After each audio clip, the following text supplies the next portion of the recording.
So, the moment an offer comes in for your home, it arrives in this official document that, let's be honest, can look a little intense. The whole point of this is to walk you through it piece by piece so that when that amazing offer does arrive, you feel totally confident and ready. We all just call it the offer, right? But its formal name is the agreement of purchase and sale. And really, the best way to think about it is as the actual blueprint for selling your home. Every single detail that you and the buyer agree on gets laid out right here in black and white. All right, let's break this down. To make it super simple, we're going to look at it in 5 key parts. We'll start with the absolute core of the deal, then talk about what's included and what's not.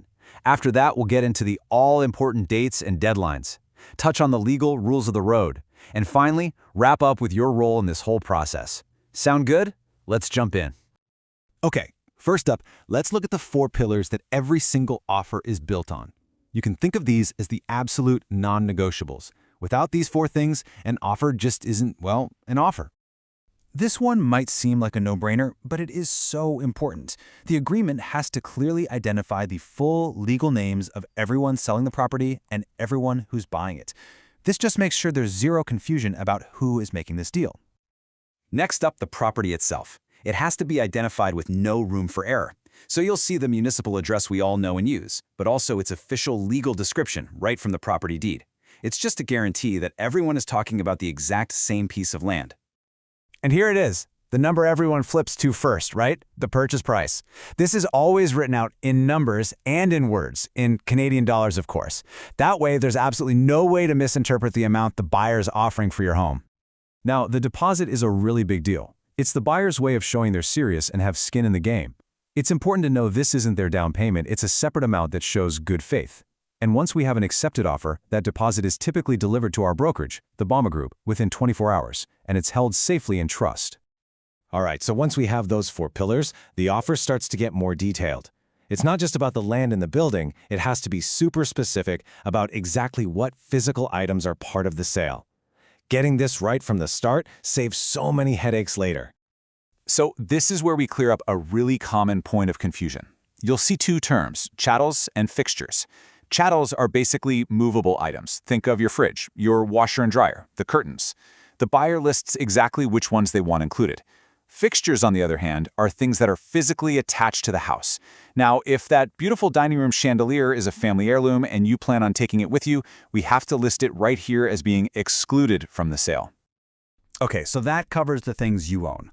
But what about the items in your home that are actually rentals?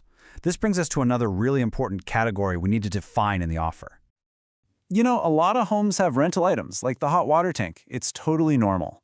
As the seller, you have to disclose these. The agreement will list out any of these rental contracts, and the buyer agrees to take over those payments from the closing day forward, assuming the rental company is okay with it. Every offer runs on a schedule. Think of this next section as the offer's built-in clock. It outlines all the critical dates and deadlines that we absolutely have to pay attention to. This timeline really shows you the whole life cycle of an offer. It all starts when it's submitted by the buyer. Now, a really important date for you is the irrevocability. That's your deadline to respond. A buyer puts this in there so their offer doesn't just hang out there forever.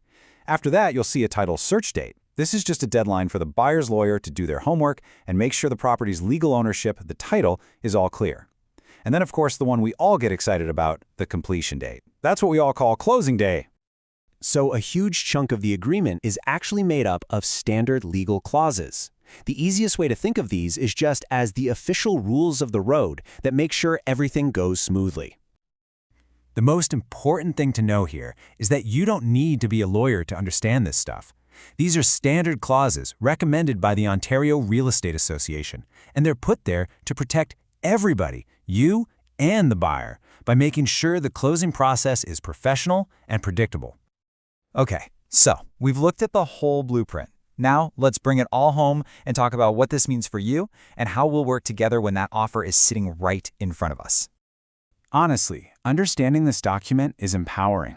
It takes what looks like a complicated legal form and turns it into a clear, straightforward plan. And that lets you focus on what really matters, making the best decision for you and your family. I want to be really clear about this. You are never alone in this process. When an offer comes in, the very first thing we do at the Bouma Group is sit down with you and go through every single line. Then we'll talk strategy, your 3 options. You can accept it, reject it, or counter it. And whatever you decide, we are right there with you to negotiate on your behalf and get you the absolute best possible outcome.